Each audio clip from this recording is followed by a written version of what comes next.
नमस्कार दोस्तों, मैं हूं केबी और डेली करंट अफेयर के एक नए वीडियो में आप सभी का स्वागत करता हूं। तो चलिए शुरुआत करते हैं क्विज के साथ में। भारत भ्रष्टाचार सूचकांक के अनुसार देश का सबसे भ्रष्ट राज्य कौन सा रहा? जेवर हवाई अड्डे का निर्माण किस राज्य में किया जा रहा है? यूरोपीय आयोग की पिछले वर्ष नई अध्यक्ष कौन बनी थी? भारत और श्रीलंका के बीच में एक अभ्यास होता है जिसका नाम है मित्र शक्ति। तो इसका आयोजन पिछले वर्ष कहां पर किया गया? और हज प्रक्रिया को डिजिटल बनाने वाला दुनिया का पहला देश कौन सा बना? तो आइए अब इनके उत्तर जानते हैं। सबसे पहले बात करेंगे भारत भ्रष्टाचार सूचकांक की। तो इसे जारी किया ट्रांसपेरेंसी इंटरनेशनल ने लोकल सर्कल के साथ किए गए एक सर्वे के अनुसार, और इसमें देश का सबसे भ्रष्ट राज्य रहा है राजस्थान। कौन सा? राजस्थान रहा है सबसे भ्रष्ट। और ट्रांसपेरेंसी इंटरनेशनल के द्वारा ही ग्लोबल करप्शन परसेप्शन इंडेक्स भी जारी किया गया, यानी कि वैश्विक भ्रष्टाचार धारणा सूचकांक, जिसमें भारत का स्थान रहा है 80वां। कौन सा स्थान रहा है? 80वां। और इस सूची में पहले स्थान पर रहा है न्यूजीलैंड। जेवर हवाई अड्डे की बात करते हैं तो इसका निर्माण उत्तर प्रदेश के ग्रेटर नोएडा में किया जा रहा है। यूरोपीय आयोग की नई अध्यक्ष बन गई हैं, इनका नाम है उर्सुला वान डर लियोन। क्या नाम है? उर्सुला वान डर लियोन। और यूरोपीय आयोग का मुख्यालय आपको कहां पर मिलेगा? तो इसका मुख्यालय है बेल्जियम की राजधानी ब्रसल्स में। कहां पर? ब्रसल्स में इसका मुख्यालय है। और यूरोपीय संघ के बारे में भी आपको ध्यान रखना है, जिसकी सदस्यता ग्रेट ब्रिटेन ने छोड़ दी है। भारत और श्रीलंका के बीच में जो मित्र शक्ति सैन्य अभ्यास हुआ, इसका आयोजन किया गया पुणे में। कहां पर? पुणे में। और श्रीलंका के साथ में एक नौसेना अभ्यास भी होता है जिसका नाम है स्लीनेक्स। इसका क्या नाम है? स्लीनेक्स। और इसका आयोजन किया गया विशाखापट्टनम में, जो कि आंध्र प्रदेश का एक शहर है। हज प्रक्रिया को पूर्ण रूप से डिजिटल बनाने वाला दुनिया का पहला देश बन गया है अपना देश Bharat. Anti tank missile spike किस रक्षा कंपनी के द्वारा निर्मित है? विक्रम लैंडर का जो मलबा है, इसे किस व्यक्ति ने खोजा, यानी कि खोजने वाले व्यक्ति का नाम क्या है? 1984 में जो भोपाल गैस त्रासदी हुई थी, तो इसमें किस गैस का रिसाव हुआ था? पुरुष श्रेणी में फुटबॉल के क्षेत्र में जो बैलन डी आर पुरस्कार दिया जाता है, इसके विजेता कौन रहे? अनिरुद्ध जगन्नाथ किस देश के पूर्व पीएम रहे हैं? तो आइए अब इनके उत्तर जानते हैं। बात करते हैं एंटी टैंक मिसाइल स्पाइक की। तो इसका परीक्षण पिछले साल मध्य प्रदेश में किया गया था, और इसका निर्माण किया है इजराइल की एक कंपनी है जिसका नाम है रफाइल एडवांस डिफेंस सिस्टम। ध्यान रखिएगा, रफाइल नाम का एक जेट विमान है जिसे हम लोग खरीद रहे हैं फ्रांस से, लेकिन ये जो स्पाइक नाम की मिसाइल है, एंटी टैंक मिसाइल है, इसका निर्माण किया जा रहा है रफाइल एडवांस डिफेंस सिस्टम, जो कि इजराइल की एक कंपनी है। और इजराइल से ही हम स्पाइस 2000 बम भी खरीद रहे हैं। विक्रम लैंडर का जो मलबा है, इसे खोजा तमिलनाडु के एक व्यक्ति ने, जिनका नाम है शानमुगा सुब्रमण्यम। क्या नाम है? शानमुगा सुब्रमण्यम। 1984 में जो भोपाल गैस त्रासदी हुई थी, उस दौरान मेथिल आइसोसाइनेट नाम का जो गैस है, उसका रिसाव हुआ था। और अभी जो विशाखापट्टनम में गैस लीक हुआ था, उसका नाम है स्टायरिन। तो दोनों के बारे में आपको ध्यान रखना है। पुरुषों की श्रेणी में जो बैलन डी आर पुरस्कार है, ये मिला अर्जेंटीना के स्टार फुटबॉल खिलाड़ी लियोनेल मेसी को। किसे मिला? लियोनेल मेसी को। और महिलाओं के फील्ड में इसे दिया गया मेगन रैपिनो को। अनिरुद्ध जगन्नाथ की बात करते हैं तो इन्हें 2020 के लिए पद्म विभूषण पुरस्कार दिया जाएगा। और इस वर्ष यानी कि 2020 में कुल मिलाकर के 7 लोगों को पद्म विभूषण पुरस्कार मिलेगा। तो ये पूर्व पीएम रह चुके हैं मॉरिशस के। कहाँ के? मॉरिशस के ये पूर्व पीएम रह चुके हैं। वर्तमान में पीएम कौन है, उनका नाम आपको नीचे कमेंट सेक्शन में बताना है। अगला प्रश्न है, early Indian the story of our ancestors, इस पुस्तक के लेखक कौन है? हेमवती नंदन बहुगुणा सेंट्रल यूनिवर्सिटी के द्वारा किसे मानद डॉक्टरेट की उपाधि दी गई? किस बैंक के द्वारा बेंगलुरु में अपने हेरिटेज म्यूजियम यानी कि विरासत म्यूजियम का निर्माण किया गया? नाटो। बात हो रही है नॉर्थ अटलांटिक ट्रीटी ऑर्गेनाइजेशन। तो इसका जो 17वां स्थापना दिवस था, यानी कि 17th स्थापना दिवस था, इसका जो शिखर सम्मेलन है, इसका आयोजन किस देश में किया गया? और किस मोबाइल फोन निर्माता कंपनी के द्वारा 1 लाख के पर्सनल लोन के लिए क्रेडिट योजना की शुरुआत की गई? तो अर्ली इंडियन पुस्तक की सबसे पहले बात करते हैं तो इस पुस्तक को लिखा है टोनी जोसेफ ने, किसने? टोनी जोसेफ के द्वारा यह पुस्तक लिखी गई है। हेमवती नंदन बहुगुणा सेंट्रल यूनिवर्सिटी के द्वारा मानद डॉक्टरेट की उपाधि दी गई है। हमारे जो राष्ट्रीय सुरक्षा सलाहकार हैं अजीत डोभाल जी, तो ये आपको ध्यान रखना है। और जो हमारे यहाँ का कलकत्ता विश्वविद्यालय है उसके द्वारा इस वर्ष जिन्हें यानी कि 2019 में इकोनॉमिक्स में नोबेल पुरस्कार मिला था अभिजीत बनर्जी को, तो अभिजीत बनर्जी को मानद डॉक्टरेट की उपाधि कलकत्ता विश्वविद्यालय ने दी है। बेंगलुरु में अपना विरासत म्यूजियम बनाया है विजया बैंक ने। और आपको ध्यान रखना है विजया बैंक प्लस देना बैंक, इन दोनों का साथ में विलय हो गया था बैंक ऑफ बड़ौदा में पिछले वर्ष। नाटो का जो 17वां स्थापना दिवस था इसका शिखर सम्मेलन यूके में आयोजित किया गया, यानी कि यूनाइटेड किंगडम में आयोजित किया गया। नाटो का मुख्यालय आपको मिलेगा ब्रसल्स में, जो कि बेल्जियम की राजधानी है। और अभी नाटो का 30वां सदस्य कौन बना है? तो 30वां सदस्य बन गया है उत्तरी मैसिडोनिया। ये काफ़ी महत्वपूर्ण है, ये आपको ध्यान रखना है। और शाओमी जिसे हम लोग MI कहते हैं, उसके द्वारा MI क्रेडिट के नाम से 1 लाख तक के पर्सनल लोन के लिए एक क्रेडिट योजना की शुरुआत की गई। तो ये रहा आपका क्विज। कितने आपने सही किए वह आप नीचे कमेंट सेक्शन में लिख सकते हैं। चलिए अब वुहान वायरस अपडेट जान लेते हैं। दुनिया में इस समय तक लगभग आप कह सकते हैं कि 44 लाख लोग इससे संक्रमित हो चुके हैं। 2,96,000 से ज़्यादा लोगों की डेथ हो चुकी है। USA है पहले, स्पेन है दूसरे और रसिया है तीसरे स्थान पे। अपने देश भारत की बात करते हैं तो यहाँ पर भी संक्रमित व्यक्तियों की संख्या 78,000 के ऊपर हो चुकी है। 2500 से ज़्यादा लोगों की डेथ हो चुकी है। और सबसे ज़्यादा प्रभावित राज्यों में महाराष्ट्र पहले स्थान पे, गुजरात दूसरे और तमिलनाडु है तीसरे स्थान पे। और वीडियो अगर आपको पसंद आता है तो वीडियो को लाइक और शेयर जरूर किया करें। और कई सारे लोग ऐसे होते हैं जो चैनल को सब्सक्राइब नहीं करते हैं, तो नीचे आपको जो सब्सक्राइब बटन दिख रहा होगा उस पर क्लिक करके चैनल को सब्सक्राइब भी कर लिया कीजिए, जिससे आपको आने वाली हर वीडियो की नोटिफिकेशन मिलती रहे। तो चलिए अब शुरुआत करते हैं आज के करंट अफेयर की। केंद्रीय माध्यमिक शिक्षा बोर्ड के नए अध्यक्ष के रूप में किसे नियुक्त किया गया? तो इसके नए अध्यक्ष बन गए हैं, इनका नाम है मनोज आहूजा जी। तो इस प्रश्न का ऑप्शन बी करेक्ट होगा। और ये स्थान किसका लेंगे? तो अनीता करवाल जी, ये अभी तक अध्यक्ष थी CBSE की। और मनोज आहूजा जी की बात करते हैं तो ये वर्तमान में लाल बहादुर शास्त्री राष्ट्रीय प्रशासन अकादमी के विशेष निदेशक हैं। CBSE की बात करते हैं तो ये हमारा आता है मानव संसाधन विकास मंत्रालय के अंतर्गत। पूरा नाम है इसका central board of secondary education. स्थापना इसकी 3 नवंबर 1962 को हुई थी। मुख्यालय है दिल्ली में। तो ध्यान रखिएगा नए इसके अध्यक्ष बन गए हैं मनोज आहूजा जी। ICCR यानी कि Indian council for cultural relations ने कोरोना वायरस के खिलाफ लड़ाई के लिए किस गीत को जारी किया? तो इनका जो गीत है उसका नाम है यूनाइटेड वी फाइट। तो इस प्रश्न का ऑप्शन सी करेक्ट होगा। इसको लिखा है और साथ ही साथ इसे म्यूजिक के रूप में बद्ध किया है अल वारस ने। और बात करते हैं अगर हम लोग ICCR की, तो इसकी स्थापना स्वतंत्र भारत के पहले शिक्षा मंत्री मौलाना अबुल कलाम आज़ाद जी के द्वारा 1950 में की गई थी। मुख्यालय इसका है दिल्ली में। और मैंने आपको बताया था कि ICCR के द्वारा कोरोना वायरस के लिए एक प्रतियोगिता का भी आयोजन किया गया था। और एक गीत और है जिसका नाम है हम हार नहीं मानेंगे, तो ये जारी किया है HDFC बैंक ने। तो ये भी आपको ध्यान रखना है। फीफा महिला अंडर 17 विश्व कप 2021 का जो आयोजन है वह किस देश में किया जाएगा? तो आयोजन इसका भारत में ही किया जाना था 2020 में, लेकिन अब कोविड-19 के कारण इसे टाल करके 2021 में किया जाएगा। तो इस प्रश्न का ऑप्शन ए करेक्ट होगा। पहली बार जो फीफा महिला अंडर 17 विश्व कप है इसका आयोजन 2008 में किया गया था। और फीफा की अगर हम लोग बात करते हैं तो इसका पूरा नाम है federation international D football association. मुख्यालय है स्विट्जरलैंड के ज्यूरिक में और गियानी इन्फेंटिनो इसके प्रमुख हैं। साथ ही साथ आपको याद रखना है 2022 में जो पुरुषों वाला विश्व कप होगा वह आयोजित किया जाएगा कतर में। कहाँ पर? कतर में। और उसके लिए मस्कट भी आ चुका है जो कि है सफ़ेद अरबी शॉल।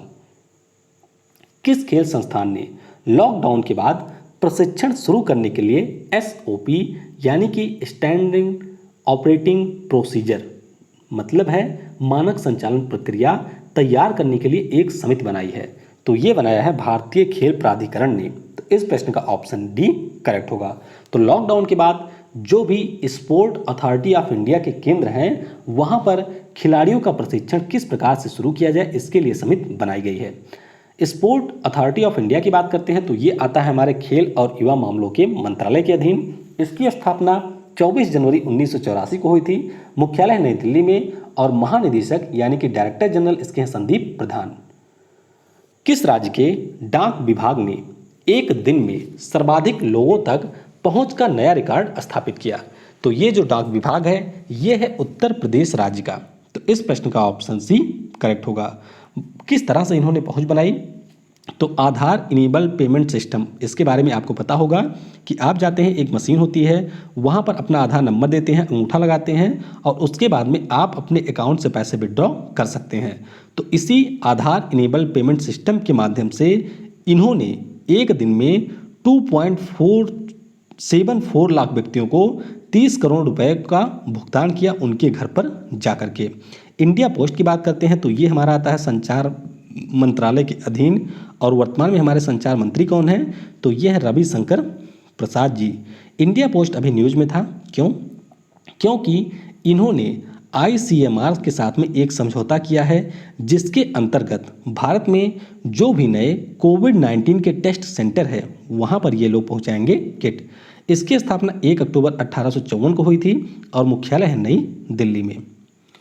रेमी डी ग्रेगोरियो जिन्हें डोपिंग के कारण 4 वर्षों के लिए प्रतिबंधित किया गया, किस खेल से संबंधित हैं? तो ये फ्रांस देश के एक साइक्लिस्ट थे जिनको अभी 4 वर्षों के लिए डोपिंग आरोपों के कारण प्रतिबंधित किया गया। दरअसल 2018 में इन्होंने एक ब्लड बूस्टर जिसका नाम है एरिथ्रोपोइटीन, इसका सेवन किया था और उसी के कारण इन्हें इंटरनेशनल साइकिलिंग यूनियन के द्वारा प्रतिबंधित किया गया है। और ध्यान रखिएगा, जो इंटरनेशनल साइकिलिंग यूनियन है इसका मुख्यालय आपको मिलेगा स्विट्जरलैंड के आइगॉल शहर में। तो नाम इनका है रेमो डी ग्रेगोरियो और ये है फ्रांस के एक साइक्लिस्ट। TBS समूह सुंदरम मेडिकल फाउंडेशन ने किस IIT के साथ मिलकर सुंदरम बेटागो नामक एक स्वचालित श्वसन उपकरण विकसित किया? तो ये इन्होंने विकसित किया है IIT मद्रास के साथ में मिलकर के। तो इस प्रश्न का ऑप्शन ए करेक्ट होगा। यहाँ पर ये जो सुंदरम बेटागो नाम का स्वचालित श्वसन उपकरण बनाया गया है, इसमें हेल्प करी है Massachusetts institute of technology Boston ने, यानी कि इन्हीं के दिशा निर्देशों के आधार पर इसका निर्माण किया गया है। IIT मद्रास में इसकी टेस्टिंग भी हो चुकी है। तो इसका काम क्या होगा, यहाँ पर आप देख सकते हैं जो मशीन है, तो यह किसी भी व्यक्ति के यानी कि जो भी पेशेंट होगा उसके श्वसन संबंधी, दैट मीन्स रेस्पायरेशन संबंधित जो भी पैरामीटर होंगे उसकी निगरानी करेगी यानी कि मॉनिटरिंग करेगी और उसकी रिपोर्ट भी देगी। तो ये मशीन काफ़ी ज़्यादा महत्वपूर्ण है। IIT मद्रास की बात करते हैं तो ये आपको मिलेगी तमिलनाडु की राजधानी चेन्नई में। और यहाँ पर आपको दिख रहा होगा TBS समूह का नाम। तो TBS मोटर्स ने अभी जो इंग्लैंड की नॉर्टन नाम की मोटर बाइक कंपनी थी, स्पोर्ट मोटर बाइक कंपनी, उसका अधिग्रहण कर लिया है। किस राज्य को सोहराई खोवर पेंटिंग के लिए GI टैग दिया गया? तो ये GI टैग मिला है यहाँ पर झारखंड को। तो इस प्रश्न का ऑप्शन भी करेक्ट होगा। तो यहाँ पर आप देख सकते हैं इस पेंटिंग को। इस पेंटिंग की खास बात यह है कि हजारीबाग जिले में जो स्थानीय आदिवासी महिलाएं हैं उनके द्वारा हाथों से इसका निर्माण किया जाता है। यहाँ पर आप देख सकते हैं इस महिला के द्वारा हाथों से ही इस पेंटिंग को बनाया जा रहा है। तो सोहराई खोवर पेंटिंग के लिए GI टैग दिया गया है झारखंड को। इससे पहले हम लोगों ने डिस्कस किया था कि केसर के लिए जम्मू कश्मीर को मिला है, गोरखपुर टेराकोटा के लिए मिला है UP को, काला चावल दैट मीन्स ब्लैक राइस के लिए मिला है मणिपुर को और कदलाई मितई के लिए मिला है तमिलनाडु को। और एक मिर्ची है खोखली या पता नहीं क्या नाम है गोवा की, उसे मिला है GI टैग। तो ये आपको ध्यान रखने हैं। AIFF यानी कि ऑल इंडिया फुटबॉल फेडरेशन ने वर्ष 2020 के लिए अर्जुन पुरस्कार के लिए किस फुटबॉल खिलाड़ी को नामित किया? तो इन्होंने नामित किया है, एक तो है संदेश जिंघन पुरुष श्रेणी में और एक है मणिपुर की बाला देवी। तो इस प्रश्न का ऑप्शन सी करेक्ट होगा। अर्जुन पुरस्कार के बारे में आपको पता होगा कि 1961 में इसकी स्थापना हुई थी और यह खेल और युवा मामलों के मंत्रालय के द्वारा दिया जाता है। बाला देवी के बारे में बात करें तो ये विदेशी फुटबॉल क्लब जो कि स्कॉटलैंड का एक फुटबॉल क्लब है रेंजर्स, तो इससे खेलने वाली भारत की पहली महिला प्रोफेशनल फुटबॉल खिलाड़ी बन गई हैं, तो इसीलिए इन्हें नॉमिनेट किया गया। बात करते हैं संदेश झिंगन की, तो ये 2015 से ही जो हमारा पुरुषों का फुटबॉल टीम है उससे लगातार जुड़े हुए हैं, तो इन दोनों के नामों को रिकमेंड किया गया है ऑल इंडिया फुटबॉल फेडरेशन के द्वारा। तेलिया रुमाल के लिए किस राज्य को जीआई टैग दिया गया? तो तेलिया रुमाल के लिए जीआई टैग यहाँ पर मिला है तेलंगाना राज्य को, तो इस प्रश्न का ऑप्शन भी करेक्ट होगा। अब तेलिया रुमाल की खास बात क्या होती है, यहाँ पर आप देख सकते हैं, तो इसमें मुख्य रूप से कॉटन के रूम के साथ लाल, सफ़ेद और काले रंगों की मदद से विभिन्न प्रकार के डिजाइनों का निर्माण किया जाता है। कि आप देख सकते हैं इसमें केवल सफ़ेद, लाल और काले रंगों का प्रयोग ही किया जाता है, और ये जो डिजाइन होती हैं ये पूरी तरीके से हाथ से निर्मित की जाती हैं। तो ध्यान रखिएगा, तेलिया रुमाल के लिए मिल गया है तेलंगाना को। बात करते हैं अगर हम लोग जीआई टैग के बारे में, तो पहले के कई वीडियो में मैं आपको बता चुका हूं कि जीआई टैग मुख्य रूप से किसी उत्पाद को उसकी गुणवत्ता और उसकी कानूनी सुरक्षा को सुनिश्चित करने के लिए दिया जाता है, और वर्ल्ड इंटेलेक्चुअल प्रॉपर्टी ऑर्गेनाइजेशन के द्वारा 1999 में एक एक्ट पारित किया गया था इसी के लिए, जिस एक्ट का नाम है geographicals indications of goods registration and protection act 1999, तो इसी के अंतर्गत दिया जाता है। अब आपके लिए यहाँ पर एक प्रश्न है, आपको ये बताना है कि ये जो जीआई टैग किसी राज्य के द्वारा हासिल किया जाता है उसके लिए वो कहाँ पर अपना रिकमेंडेशन भेजते हैं, यानी कि कहाँ से मांग की जाती है, भारत सरकार की कौन सी बॉडी है जो जीआई टैग देती है। थोड़ा सा टफ प्रश्न है, लेकिन उम्मीद करता हूँ कि आप में से कुछ लोग इसका उत्तर जरूर देंगे। भारत व बांग्लादेश के बीच आयोजित आभासी सम्मेलन में भारत की तरफ से किस केंद्रीय मंत्री ने हिस्सा लिया? तो यहाँ पर हिस्सा लिया है डॉक्टर जितेंद्र सिंह ने, जिनकी कॉन्स्टिट्यूएंसी है उधमपुर, तो इस प्रश्न का ऑप्शन डी करेक्ट होगा। एसोचैम यानी कि associate chambers of commerce and industry of India के द्वारा इसका आयोजन किया गया, तो यह पूरी तरह से वर्चुअल था। इसमें मेघालय के सीएम कॉनराड संगमा भी शामिल हुए, और जो बांग्लादेश में भारत की उच्चायुक्त हैं रीवा गांगुली जी, ये भी इसमें शामिल हुई। डॉक्टर जितेंद्र सिंह की बात करते हैं तो इनके पास कई मंत्रालय हैं, जिनमें सबसे महत्वपूर्ण है पूर्वोत्तर क्षेत्र विकास मंत्रालय, और इसके अलावा ये राज्य मंत्री हैं पीएमओ के, डिपार्टमेंट ऑफ एटॉमिक एनर्जी और स्पेस के, इसके अलावा पेंशन, पर्सनल, इन सभी के भी ये राज्य मंत्री हैं, तो ये आपको ध्यान रखना है। भारत के रजिस्ट्रार जनरल द्वारा जारी रिपोर्ट के अनुसार वर्ष 2018 में भारत में जो इन्फेंट मोर्टेलिटी रेट रही, यानी कि शिशु मृत्यु दर रही, यह कितने प्रतिशत रही है? तो यह पहले थी 33 यानी कि 2017 में, और 2018 में ये एक कम हुई यानी कि पहुंच गई है 32 पर, तो इस प्रश्न का ऑप्शन बी करेक्ट होगा। अब इन्फेंट मोर्टेलिटी रेट होता क्या है? तो मान लीजिए 1000 बच्चों ने जन्म लिया, 1000 बच्चों ने जन्म लिया, तो इनमें से कितने बच्चे ऐसे हैं जो कि जन्म के 1 वर्ष के भीतर ही मर जाते हैं, यानी कि इनकी डेथ हो जाती है, तो उसी को हम लोग कहते हैं इन्फेंट मोर्टेलिटी रेट।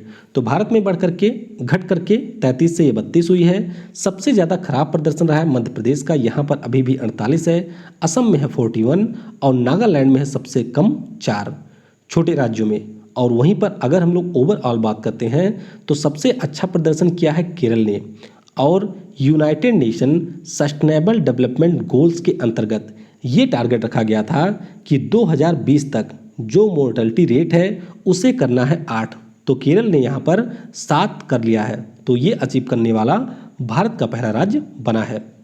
वहीं पर इस रिपोर्ट में मृत्यु दर के बारे में बात की गई, यानी कि डेथ रेट के बारे में बात की गई, तो भारत में जो डेथ रेट है वह है 6.2, छत्तीसगढ़ 8 है, यानी कि ये रहा है पहले स्थान पे, और दिल्ली 3.3 के साथ में रहा है दूसरे स्थान पे। डेथ रेट की बात करते हैं तो ये किसी पार्टिकुलर एरिया में जो लोग रहते हैं उनके आधार पे काउंट किया जाता है। भारत की पहली हॉट एयर सीलिंग मशीन को किसने लॉन्च किया? तो ये मशीन लॉन्च किया है गुजरात के सीएम विजय रूपानी ने, तो इस प्रश्न का ऑप्शन बी करेक्ट होगा। तो ये जो हॉट एयर सीलिंग मशीन है इसके द्वारा पीपीई किट, जिसे हम लोग पर्सनल प्रोटेक्शन इक्विपमेंट यानी कि व्यक्तिगत सुरक्षा उपकरण कहते हैं, जो हमारे स्वास्थ्यकर्मी पूरी तरीके से पहनते हैं कोविड-19 के इन्फेक्शन से स्वयं को बचाने के लिए, उसी को हम लोग कहते हैं पीपीई किट।